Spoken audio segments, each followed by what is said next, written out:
Well, welcome to Focus Today. What a delight to have with us today Bob Waliszewski. He is one of the directors of Focus on the Family Plugged In movie review there in that department. And we play Plugged In movie review here on theDove every week. And this guy eats popcorn for breakfast. Hi, Bob. How are you? Hi, Perry. It's great to be on. Yeah. It's popcorn I have to stay away from. I have a feeling I saw 137 movies last year alone, 140-something the year before, and 150 2 years before. If I had popcorn at every single one of those, you'd be looking at a guy on this Skype that would probably be about 375 pounds. So popcorn and I and breakfast and popcorn and I and movies have it's kind of, I do it occasionally, but it's kind of a rare thing. Well, first of all, I want to say to you and your staff, thanks for what you guys do. You really provide a wonderful service, and you've been doing this since the 90s. Yeah, 1991, I started at Focus. My first year was not in this department, but by 1992, I became a member of this department, and been here ever since. It was called Youth Culture way back when, right. And of course now it's plugged in as a department. It's plugged in online for our website. Everything revolves around that name, that brand, Plugged In. So. All right. And by the way, it is pluggedin.com if you want to check it out. Well, Bob, let's get into it a little bit. You have seen an interesting trend with more faith-based themes in movies, and the production value is over the top, but are they true to Scripture? What are you seeing there? Well, you're saying both yes and no. Certainly last year with Noah and Exodus coming out, both of them taking significant liberties, especially Noah. Yeah. I mean, really, did rock monsters help Noah build the ark? I mean, Darren Aronofsky definitely was not trying to be faithful to the Scripture. On the other hand, we saw a lot of faith-based films that did quite well at the box office, which was a great trend to see, starting with Heaven is for Real, $92 million later, God's Not Dead, $64 million at the box office, Son of God made $61 million, and it was free the year before on the History Channel as part of the Bible miniseries. So it was dubbed the Year of the Bible. We've seen those themes, and this year we're seeing again. We're seeing I see War Room coming out with the Kendrick Sherwood picture. On Valentine's Day, up against 50 Shades of Grey, we have the faith-based film love story called Old Fashioned, and I like that film, by the way. I've seen it, like it, and I'm just happy that Christians are in that space, because we need to take advantage of the arts. It's not just, hey, I feel called to the ministry, therefore I'm going to be a preacher or a youth pastor or a missionary. It's like, God, where can you use me? And if we can write scripts, you know, God bless those that can write scripts. If we can act, if we can get behind a camera, if we can help fund, I'm glad that Christians are in that space. Well, you know, I am too, and I'm glad to see a surgence back into the arts at all levels, which has been very encouraging. Do you expect more faith-based films to come out, and do you think Hollywood will recognize, hey, wait a minute, these are box office hits? Well, yeah, Hollywood only recognizes one thing. And of course, we know what that one thing is, and it's called the dollar bill or the Benjamin or mega dollar bills. And that's why when something like Heaven is for Real makes $90-something million at the box office, Hollywood execs, you know, they're having a meeting on Monday, and they're looking at the films, and they're going, okay, top 10 films. What's this one? Yeah. What is Heaven is for Real, and how come it's doing so well? And so there's definitely studios that have no Christians in them that are starting to think, should we at least be a player in that space? I heard that MGM, for instance, has a new Christian film division. They're working on the same thing. How can we, as MGM, put out films that'll reach Christians? We may not understand that market, but we know they like to go, and we can see from the success of the box office that they're willing to buy tickets. The rating system always becomes a challenge, and I think parents, as you well know, struggle as to where to draw the line. What's your recommendation these days? Well, first off, as you alluded to, Perry, we can't trust the ratings. Yeah. The MPAA is the best that a lot of families have. So we have the G and the PG and the PG-13 and the R. But think about it for a minute. What does a PG-13 mean? It means, according to the MPAA, the Motion Picture Association of America, that if a child is 12 years of age and 364 days, well, now 365 days, we no longer call them a 12-year-old, but we have now called them a teenager, a 13-year-old, that they should be able to see the likes of, and fill in the blank. You know, the likes of Rock of Ages and The Internship, Love Guru. I mean, these are films that come with a PG-13 rating that if you and I were on the committee, the MPAA committee, we'd be saying, this is an R-rated film. This is restricted. This should be adults only. In fact, it should have never been made, but we would at least brand it with an R. But the MPAA says, no, it's acceptable for 13-year-olds and above. And there's a lot of films like that, very pornographic. We've seen ratings creep. It continues to creep every single day. So well, anyways, what's the answer to it? You know, I hate to pat myself on the back. We're not the only player in town, but the answer is for families to go to sources other than the ratings and get more information. And pluggedin.com is certainly one of those sources. Well, that I can't agree with you more. And you guys do a wonderful job on that. Again, it's called pluggedin.com if you want to check out the movies, because I know the parents are pulling their hair out on what to do and just how far this stuff goes. And so, do you think? Well, let's skip ahead a little bit. Some big box office hits going into the Oscars. Do you have any feelings about it this year? You know, my overall feeling is a feeling of disappointment when I look at the 8. Now, I can look at a Selma and say, okay, we do need to recognize heroes, and Martin Luther King Jr. In this film is certainly an inspiring figure and to emulate. It had its content issue. Or I can look at an American Sniper and say Chris Kyle is truly an American hero, and we need, and I love the patriotism. But quite frankly, I'd have to go to Clint Eastwood, and say, do we really need a single F-bomb, you know? And then do we need 100? Oh, well, in the name of realism, of course, we've got to throw those in. And I would argue. But more importantly, those are the two that I would probably say I kind of understand, but I don't understand the likes of Boyhood. I don't understand the likes of Birdman. I don't understand the Grand Budapest Hotel. These are three films that if you boil down the very essence of the film, there are times when the film says life is hopeless. In Boyhood, the main character, the boy, who we see at 6 and then we see the same boy when he turns 18, says at one point, what's the point? And what he means by that, what's the point of life? Do we really want to celebrate a film with an Oscar nomination who tells us culturally that life has no point? I disagree. I say that we should be celebrating films that are not only good art, but that send great messages, that encourage us, that uplift us, that inspire us. Good for you. Well, listen, finally, back to the faith-based film just for a moment. I find it somewhat refreshing, and yet there's a little bit of a disturbance, that when the Christians go to a faith-based film, they are quickly to determine whether or not it's biblically accurate. On the other side of that coin is, I was at the NRB last year, and there was a great effort to push Noah. I mean, they were really pushing it hard, and it wasn't biblically accurate. I don't know where the line is here. People thinking, well, if it's a little bit biblically accurate, maybe that will draw them to the Bible.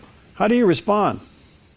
Well, I would agree to some point that Noah at least brought to a larger culture the issue that there was a figure. Was he historical? Was he mythological? Right. There was some discussion. So in the water cooler of America, there were definitely people discussing the Bible. I think that's a good thing. I wish they were discussing Noah and the Bible, and then they could go together and see a great film, which they didn't get. But I do feel, at least in the case of Noah, and to a lesser degree with Exodus, lesser problematic in Exodus, that it allowed us to discuss those themes of the Bible. You know what's interesting, because I think the faith community was able to say, great production. It does bring the story alive and brings it to the big screen, even though it wasn't theologically pure. It was a step in the right direction. I thought it's kind of interesting that the faith community is able to draw those lines. Yeah, we at Focus struggled with that at first. Did we want to, to pound it with a 12-pound sledge and say this is? And we just came and said, no. In many ways, Noah is a changed man once he encounters God, and how he hears his voice is unclear. But when he does, he's definitely wants to follow in obedience. Those are good messages. So it wasn't 100% pure, but it wasn't 100% theologically garbage. Yeah. It gave us some things to wrestle with. Noah was one of those rare birds that I think allowed us to do that. Wow. Again, Bob, thanks to you and your team for what you guys do, and everybody that are Focus. You guys are wonderful, and keep up the good work. And we are honored to carry it on a weekly basis, both on radio and television here. Thank you, Perry. We appreciate the Dove carrying pluggedin.com. All right, God bless. All right, we'll be right back. Hi, I'm Paulina, and I work at theDove TV. Did you know that when you support theDove TV, you have a profound impact, not only in our community, but around the world?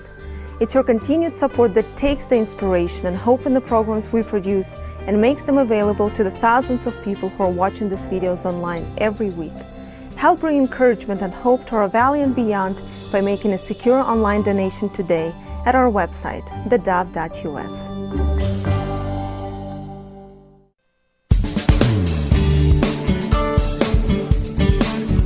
Well, welcome back. Earlier, our own Steve Johnson had a chance to talk to Dr. Frank Turek. Now, he's the author of Stealing from God. And this is an interesting conversation because it explains how atheists use God to make their case. So let's join Dr. Turek and Steve Johnson. Dr. Frank Turek is the author of a book called Stealing from God. He's also written other books like I Don't Have Enough Faith to Be an Atheist. Now, I'd like to see that on a movie marquee. That would be a good one right there. As well as he's got a couple web pages. He's the head of the web page called crossexamined.org and impactapologetics.com. So we have a lot of things to talk about. Frank, thanks for being with us. Appreciate it.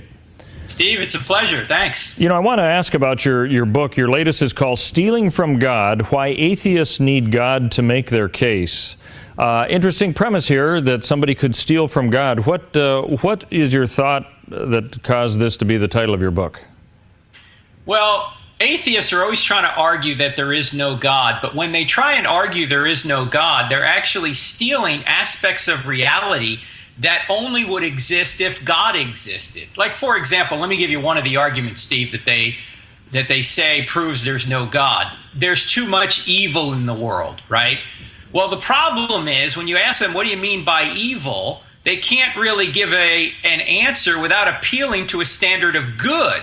But good only exists if God exists. In other words, evil doesn't disprove God. Evil may prove there's a devil out there, but evil actually points back, it boomerangs back to a God who is the ground of good, because there could be no such thing as evil unless there's good, and there could be no such thing as good unless there is God, the standard of good. So in order to argue against God, atheists have to sit in God's lap to slap his face. Now that's just one of many arguments that atheists give against God that actually backfire, and I point those out in the book. Okay, I'm glad that you mentioned that because, I've long thought that there has to be some sort of a sense of morality for somebody to have a point of view, whatever that is. And if it's not based in God or a divine being, it's all up to our own enterprise, really. And I've always thought that that's interesting because what is right, what is wrong, why should we even have laws, are all based on a code of morality. And I've just, as a side issue, because I know this moves into a whole other area, I found it fascinating that those who say there is no God have to come forward with some sort of a standard, though, just for humanity to exist, and it ends up coming back to some sort of a moral code. Because otherwise, why don't we just all drive through red lights? Who cares if you hit somebody on the head? It doesn't matter. It's all equal. It's survival of the fittest and all the rest. So I'm glad you mentioned that, but here's the question I have that kind of goes along with what you asked. Why do you think that atheists feel the need to refute a God even? Because it seems as though there's an agenda there that they have to convince other people. And if they think there is no God, why would they feel they have to convince anybody of anything? Well, an atheist might say, because you religious fundamentalists are trying to impose your worldview on us, and so we have to convince people that there is no such being out there. Now, the problem is that atheists are trying to impose their worldview on us. In fact, when it comes to a political reality, all laws legislate morality. The only question is, whose morality will we legislate? And as you just pointed out, Steve, the atheists are left with no standard by which to judge anything right or wrong. I mean, they can know right or wrong, they can act rightly, but they can't justify a standard out there as to what actually is right. So they wind up stealing that standard from God in order to argue against him. So they are trying, in fact, I see this on college campuses all the time, Steve. I go to a lot of college campuses, and I normally do a presentation called "I Don't Have Enough Faith to Be an Atheist" based on my previous book. And quite frequently, the elephant in the room is not evidence. The elephant in the room is morality and accountability. Now, what do I mean by that? A lot of times I'll ask atheists, if Christianity were true, would you become a Christian? And on several occasions, Steve, just over the past few years, I've had atheists yell back at me, "No!" And I go, wait, you claim to be an atheist, a beacon of reason. Never mind if atheism's true, reason doesn't exist. Because if atheism's true, if we're just molecules in motion, then we're not really reasoning anyway, we're just reacting. But let's leave that aside. I ask you, if Christianity were true, would you believe it? And you say no. How's that reasonable? It's not. The issue isn't, I don't have enough evidence that God exists. In many cases, the issue is, I don't want there to be a God. I want to do my own thing. I want to go my own way. And many atheists have admitted this. Christopher Hitchens, whom I've debated a couple of times, and you can see these debates on our website for free, crossexamine.org. He says God is a divine dictator. He does not want to live under this divine tyranny. Thomas Nagel, who teaches at New York University as a philosopher, says, it's not just that I don't believe in God. He said, I don't want there to be a God. I don't want the universe to be that way. And he said one of the most troubling things to him is that some of the most intelligent people he knows are religious believers. So the issue quite frequently isn't the evidence, Steve. It's morality and accountability. They don't want it to be true. And that's an interesting thing, because you're right. If somebody says God is a dictator, they are admitting that there is a God by that statement right there. And I'm wondering, do you find that some of the discussions, if I can put them in those terms, but they end up being arguments, end up being on the superficial, there is a God, there isn't a God, there is a God, there isn't a God, as opposed to what you're talking about, more of an agenda policy really behind it, that nobody wants to have a God in their life, according to what you're saying, and everybody wants to rule the world, pretty much. Well, many people don't. Pascal said people almost invariably arrive at their beliefs not on the basis of proof, but on the basis of what they find attractive. And a lot of people find it attractive, the idea that there is no God. Why? Because then they can be God. Then they can do their own thing. Of course, the sword cuts both ways. A lot of people find Christianity is attractive. And if you tried to ask them, well, how do you know Christianity is true? They couldn't give you any evidence. Now, thankfully, you can believe something is true even if you don't know why it's true. In the case of Christianity, the evidence is behind Christianity. But with regard to atheism, they are the ones out there who are trying to come up with all these different aspects of reality that only exist if God exists. In fact, that's what the book Stealing from God, Why Atheists Need God to Make Their Case is all about. In fact, there's an acronym in there, an acrostic I use, Steve, to try and point out the things that atheists try and say point away from God, but would only exist if God existed. The acronym or the acrostic is CRIMES, C-R-I-M-E-S. And each chapter goes through one of these crimes. The C stands for causality, the R, reason, the I, information, the M, morality, the E, evil, and the S stands for science. Those things, causality, reason, information, morality, evil, and science, wouldn't exist unless God existed. Yes, yet atheists are using them to try and say God doesn't exist.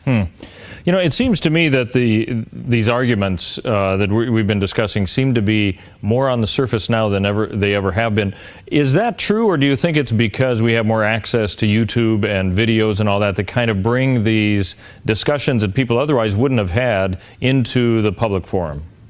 I think that's a good question, Steve. I think the atheists the new atheists, these are people like Richard Dawkins and Christopher Hitchens and Sam Harris and Daniel Dennett and a few others.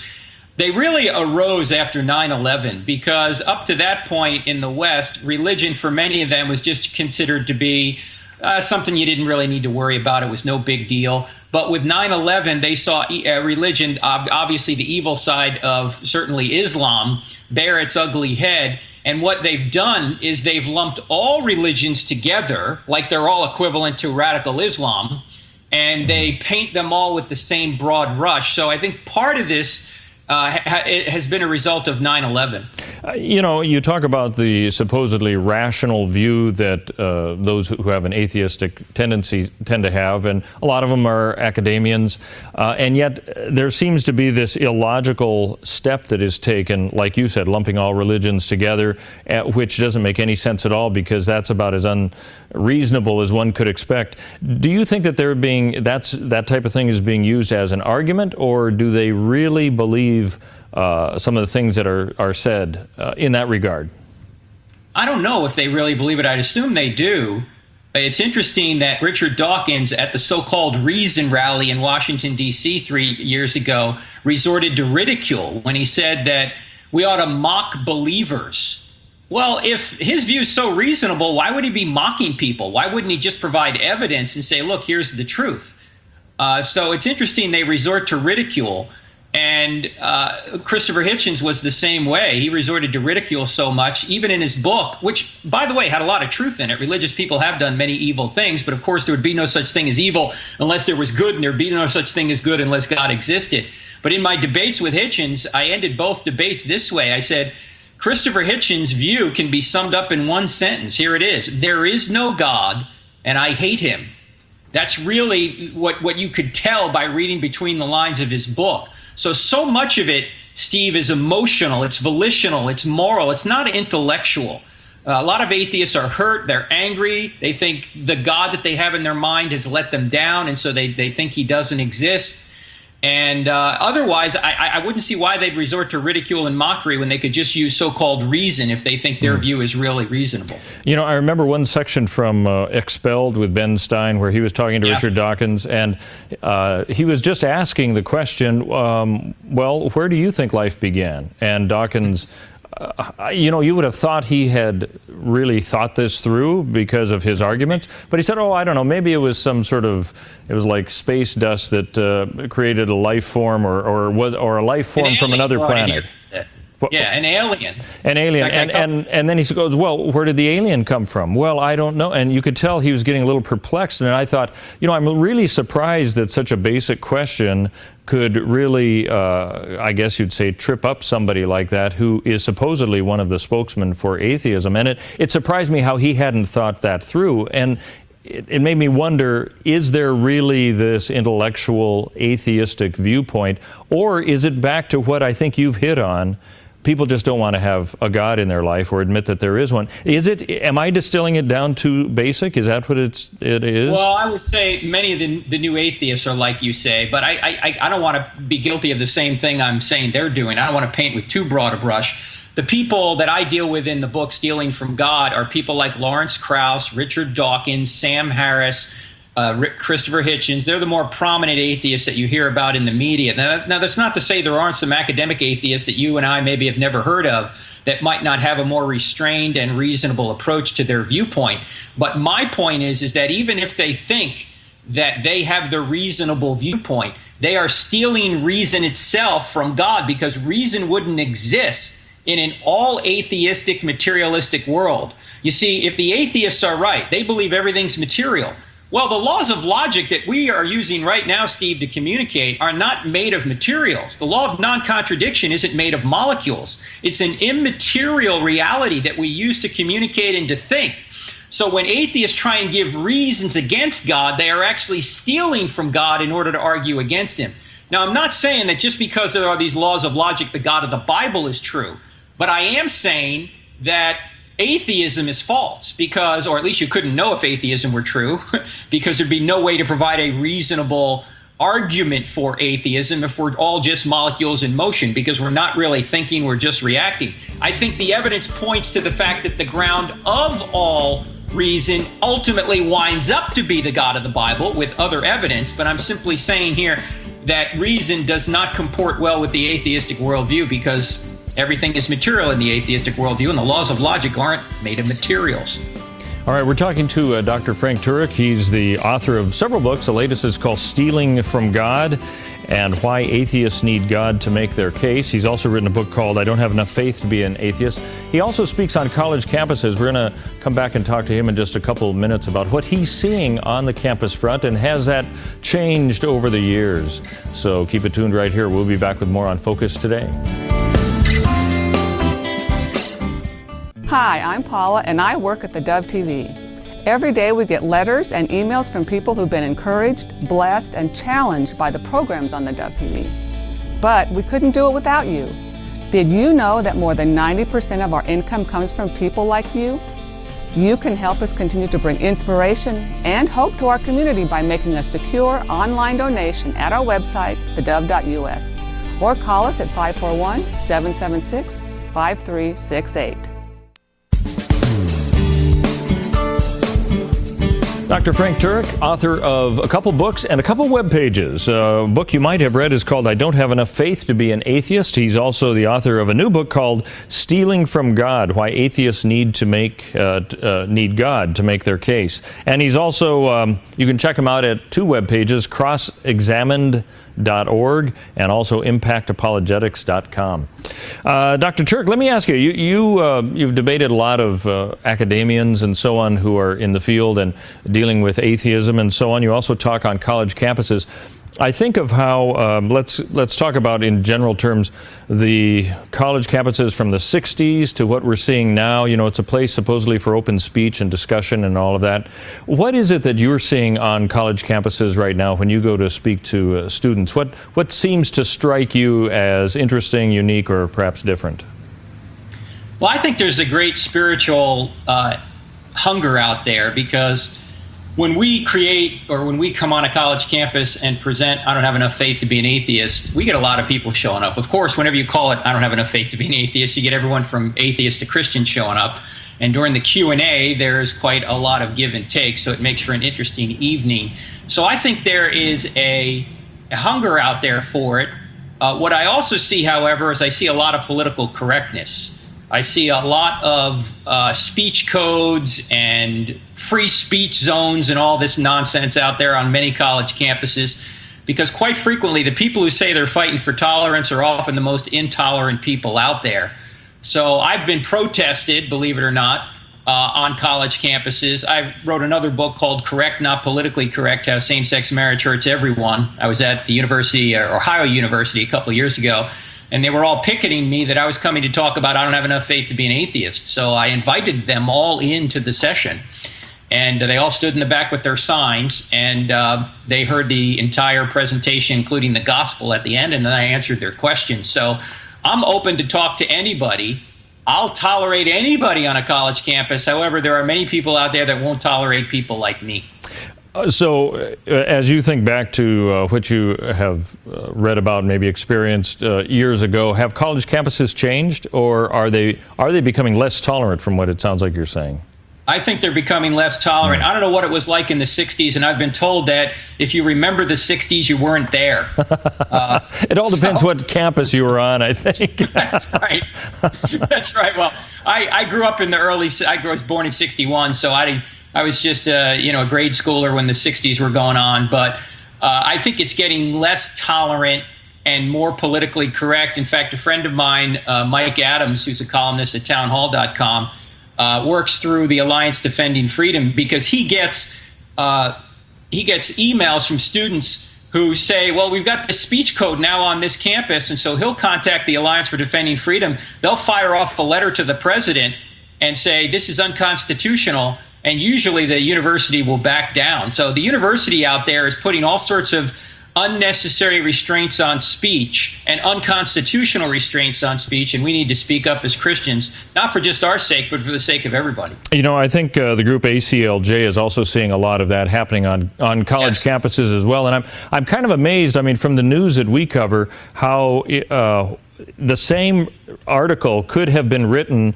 at yet another college campus where all of a sudden some clamping down of what are personal freedoms that are guaranteed in the Constitution take place at yet another institution. That story's over, and then it happens in another part of the country. I'm kind of amazed. It seems to be an ongoing battle that way. What is it that when you go and you talk to some of these students and you're done with it all, what do you think is the conclusion? I realize it's a little bit of a biased view, but from when you walk away, do you feel you've accomplished something on that campus? Oh, absolutely. I kind of feel like probably the Apostle Paul felt when he went to Mars Hill. You know, some mock what you do, some believe what you say, and others say, I'll hear you again. I mean, that's the same three responses any speaker gets, right? I agree with you. I don't agree with you. I'm going to mock you. Or, let me consider this further. So I think that's true wherever we go. I mean, we get emails all the time that people are affected positively by I don't have enough faith to be in atheist seminars. Now, the new book, Stealing from God, Why Atheists Need God to Make Their Case, this book really deals with the arguments that you hear on college campuses, particularly from atheistic college professors, because, Steve, college professors are 5 times more likely to be atheists than the general public, and more than half of college professors view evangelical students unfavorably. And to a certain extent, I don't blame them for that, because most evangelical students get to college unable to support what they believe. So I can see why many college professors are unimpressed with the inability of evangelical students to articulate why they believe Christianity is true. And as you probably know, Steve, 75% of young people who are Christians who go off to college walk away from the church once they go to college.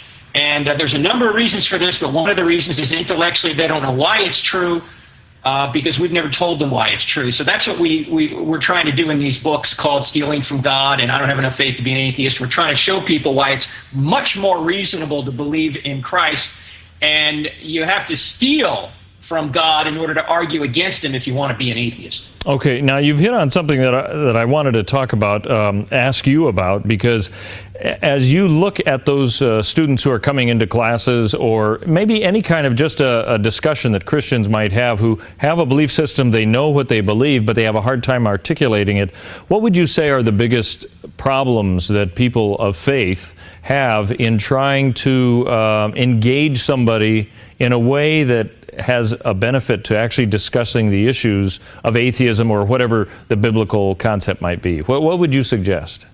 The problem is we try and make statements rather than ask questions. And there are questions you ought to ask when people make a claim. In fact, we have an app on the iPhone or the iPad or the Droid. It's called the Cross-Examined app. People can download it for free, Steve. And we've had almost 50,000 downloads in the past, 16 months or so. On this app, there's a quick answer section. And the quick answer section gives people questions or facts that they can relate back to somebody who makes a statement. So there are 3 questions one ought to ask when somebody says something. The first question is, what do you mean by that? Because quite frequently, like, people will ask me, well, do you believe in evolution? My first question is, what do you mean by evolution? Right? If you mean change over time, I'm with you. We all see that. But if you mean the molecules to man philosophical worldview that says there was no intelligence that intervened in any point in creating life, no, I don't think the evidence shows that. The second question, after you ask what do you mean by that, is how did you come to that conclusion? I ask people all the time. In fact, we have videos of Q&A on college campuses. They're all on our website, crossexamined.org, where people will say, do you believe in evolution? And I'll say, what do you mean by evolution? And they'll tell me that Darwinism, and I'll say, okay, how did you come to that conclusion that Darwinism is true? Do you know, Steve, I've never gotten a good answer, other than all scientists believe this. Nobody comes forth with evidence. And if they do come forth with evidence, it's circular evidence. It's not any evidence that really supports their viewpoint. So always ask, what do you mean by that? How did you come to that conclusion? The third question, and all these questions are in the app, the third question is, have you ever considered, for example, that macroevolution is a philosophical worldview that has very little evidence behind it? In fact, one of the pieces of evidence that it can't deal with is the origin of information. Where did information come from? Every time we see information, we always see it comes from a mind. But you're telling me that natural laws created information, like, say, the information in your genome, which is 3.5 billion letters long? Now, to believe that that resulted by natural forces is like believing that the Library of Congress resulted from an explosion in a printing shop. You know, I don't have enough faith to believe that. So if you just ask those three questions, what do you mean by that? How'd you come to that conclusion? And have you ever considered you can start advancing the ball forward? When somebody says something that you think is false, it's not your job to refute what they say. It's their job to support what they say. And many times they lack the intellectual justification to support it. Why? Because, Steve, they've only heard a slogan. They've heard slogans. They haven't seen the evidence. They're just living on slogans. That's interesting because, you know, as you say, so many people kind of live that way. I'm wondering if there aren't Christians also who kind of throw out the slogans, but they haven't really thought of their argument as well. Absolutely. Yeah. No question. So it is, have you had discussions where you've faced off against somebody who's totally opposed to you, and within your discussion they have changed their mind, or the best that you can hope for is that they will consider what you're talking about? Well, that may happen over a long period of time, that someone may change their minds. I mean, we get emails all the time that say, I was an atheist, I read the book, I don't have enough faith to be an atheist, and now I'm following Christ. We get that kind of response sometimes, not always, obviously. But in a debate, say, if I'm debating someone like Christopher Hitchens, who has since passed away, as you know, I just debated last year David Silverman, he's the president of American Atheists. Chances are you're not going to convince them of their position, but that's not my goal. My goal is to try and convince maybe people in the audience that the position of Christianity is the most reasonable position.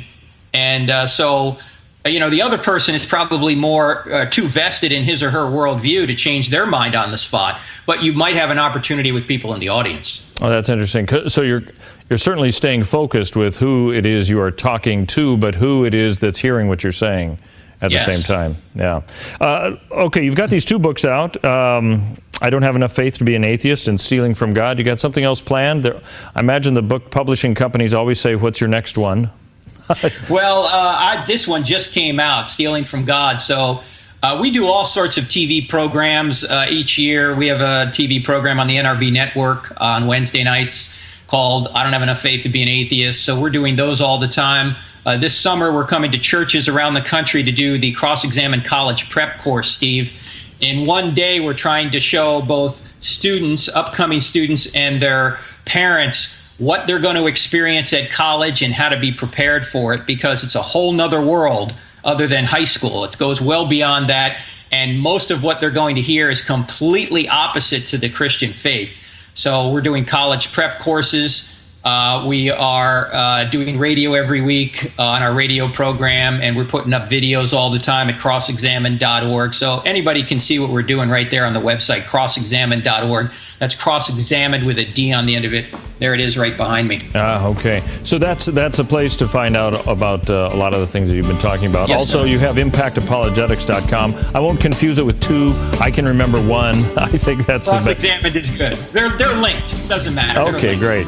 All right, crossexamine.org. Dr. Frank Turek, thanks for being with us. Appreciate it. Steve, a pleasure. Thank you. Okay, terrific topic to say the least. Well, stick around. How about 55 and 56? Remember those two numbers, and we'll tell you what they mean coming up next here on Focus Today.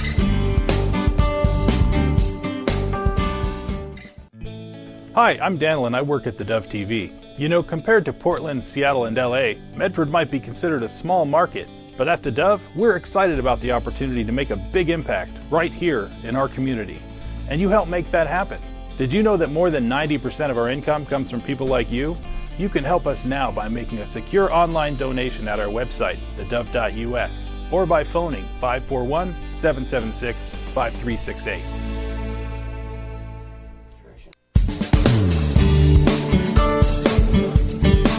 Welcome back. Delighted today to have some great guests in the studio with us. Denise James is with us, and Tiffany Schmelzer is with us.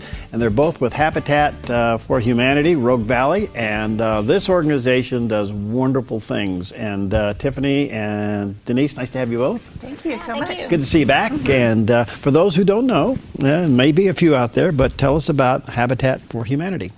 Well, our local affiliate has been in existence since 1987. And there are currently about 1,500 affiliates in the United States, 32 in Oregon, and our local affiliate serves Jackson County. Wow. We are building houses, we do repair, volunteer work, and do a lot of fundraising. All right. And Tiffany, I mentioned the numbers 55 and 56. What are they? Those are going to actually be the next 2 houses that we're going to be starting here in the next just a few weeks. Wow. All right. Well, you guys got a lot of work going on. First of all, before we get too deep into this, tell us your needs, because there's a lot of folks that would like to maybe get involved with what you do. Sure. Well, we build houses using volunteer labor and funding from the community. We don't receive any government funding, no funding from the parent organization in Georgia. It's all local. And we build homes. We pay for all the cost outright, use donated materials, donated services, volunteer labor. We sell the home to the partner family for a 0% interest. So they pay it back to us. It just takes a long time to get that money back. Right. So we're always at really working in the community for partnerships to help with volunteerism, to help build, as well as funding sources. All right. So where are you in the process now to start these homes? Well, for these next 2 here, we're actually about to start. We already got sponsors lined up, ready to go. But for the Apostles Build project, we're still looking for actual 12 or more churches to partner with us to actually help fund and build the home. All right. So how does the church partnership work? Well, just like, the 12 apostles, where they actually spread the word of God, we look for the 12 congregations to do the same for Habitat, to spread the word for our mission and to build it and for that family. And so the churches come in with volunteers and get her done. Yes, exactly. Yeah. I think this is wonderful. I don't know, maybe your church or your men's group or whatever could become one of the 12 apostles and get a hold of Tiffany and doing that, because and how long do these take? You put them up pretty fast, don't you? Yeah, to build a home, usually from building permits to actually dedications and moving the family in, it's about 4 to 6 months. And Denise, how do you select the family, the recipients? It's a very deliberate process.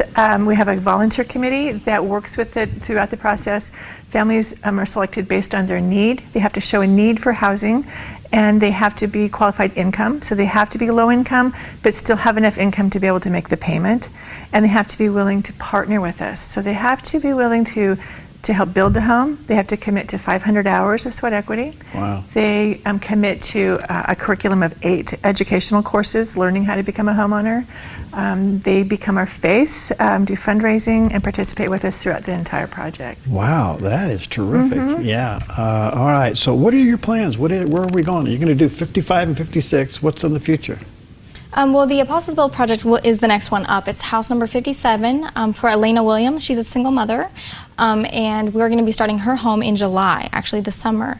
And so I know we're hosting a breakfast actually to get more congregations involved, and so we can talk a little bit about that as well. All right. Well, that's number 57. Long range, where are you going, Denise? Well, last year we were able to build 7 houses. 7? Which is a record for us. That's unbelievable. So our goal would be 10 a year. This year we're scaling back a little bit to about 4 Yeah, or but 5 7, perhaps. I mean, that's a lot. It makes an impact in the community. It certainly does. So you got several going on at the same time. Yes. Yes. Yes, we do. And you're alive. Yes, we do. Well, that's pretty incredible. All right, so let's go back to church and you need volunteers. So maybe listening or watching today, you just want to volunteer yourself. You can get a hold of them. By the way, it's roguevalleyhabitat.org is the website. roguevalleyhabitat.org. But the church partnership is unique, and so what are you asking a church to commit to do? Well, we have a bunch of different levels of actual commitment for churches, whether it's they can only volunteer, or we also have actual levels for any kind of budget to really sustain for the smaller kind of size churches. Any of those ranges from 500 to 5,000 for fundraising, and then they also get build days. Depending upon those levels, they get 2, 3, sometimes 4 build days on the house. So they actually get out there and go for it. Yes, absolutely. How long does it take to do a house? It takes a few months, really. Few It takes months. a few months. Yeah. And all right, so you're doing 55, 56, you want to do 57, you need some churches. This is unbelievable. And you guys have been doing it for a long time. And I don't know, the Apostle Project to me is a unique one. How did that come about?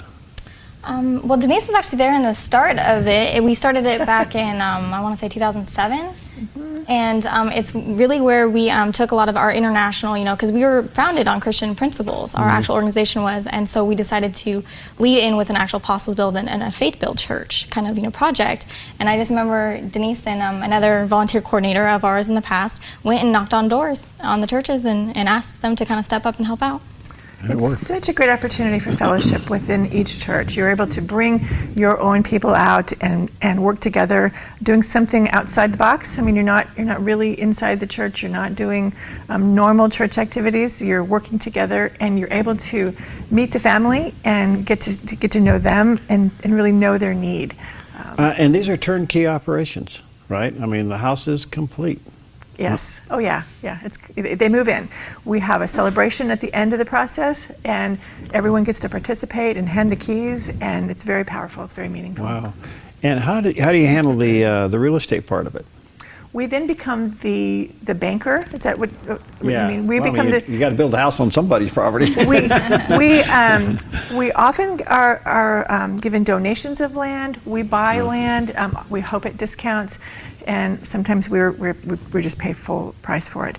We've really been blessed recently with some donations of land. We have a very large donation of property coming in Rogue River, so we'll soon be expanding a little bit into Rogue River. Wow. By a woman who's just been wonderful to us. So it's just wherever it's brought to us. Wherever you can connect the facilities up and go. Exactly.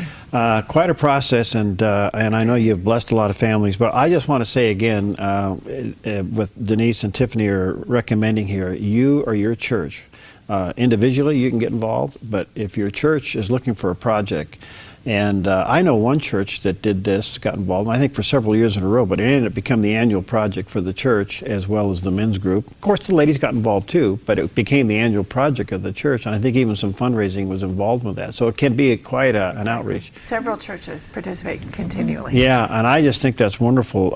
So get a hold of Denise or Tiffany, and again, do you have a phone number? Sure, our phone number is 779-1983. 1983, 779-1983, and you get a lot of donations too in material. How's that managed? Two different ways. We have a lot of donations that are in materials that are used directly in house construction. Right. We have a lot of local companies that donate siding and plumbing material and roofing, which are very generous and supportive. And those are used directly in house construction and keep the cost down. Right. We also have a lot of other material donated to us that are processed through our restore, and that's just all home materials. That's out on the one out on South Pacific Highway. It is. And so the resources from that go into these projects, right? The resources from the store, they actually pay 100% of the administrative costs of the organization. Oh, wow. And then they also help fund houses. I've bought windows out there. Yeah, there's some great deals, and it changes all the time. Yeah, because I think what happens is that, when you're in a project, you have leftover material or you didn't use it all, and you take it over and give it to you guys, they get the tax receipt, you get the money. Exactly. Yeah, and I tell you, that's out on South Pacific Highway. You can't miss it. Go out there and check it out. And by shopping there, you're helping them. And then, of course, if you want to get involved, well, thank you both for coming in. I just think this is wonderful. Do you have the 12 apostles? Do you have the 12 churches? Currently, we have had 7 churches that partner with us, so we're still looking. Yeah. All right, so we need, 5 more? So 5 more churches. And I hope you're under real conviction right now listening to this. And you can give them a call at 779-1983 and participate in this, from taking on a full project or getting involved partially, whatever, Tiffany and Denise can work with you on, and even involved in some of the actual work on the house itself, which I think the sweat and labor is what really gets people emotionally connected to the whole thing. So thanks for what you both do, and thanks for coming in. Let me know if you need any more.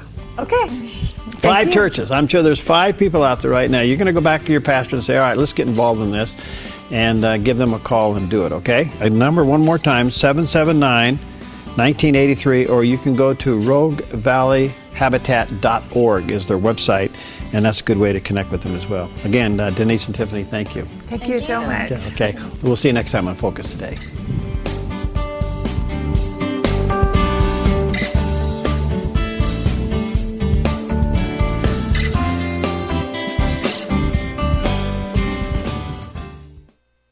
Hi, I'm Jim and I work at theDove TV. Every weekday between 6 and 8 a.m., our award-winning news and sports team bring you the best morning show around. It's live, it's honest, and it's a whole lot of fun. And you help make it happen. Did you know that more than 90% of our income comes from people like you? You can help us continue to air local programs that share your voice by making a secure online donation at our website, thedove.us.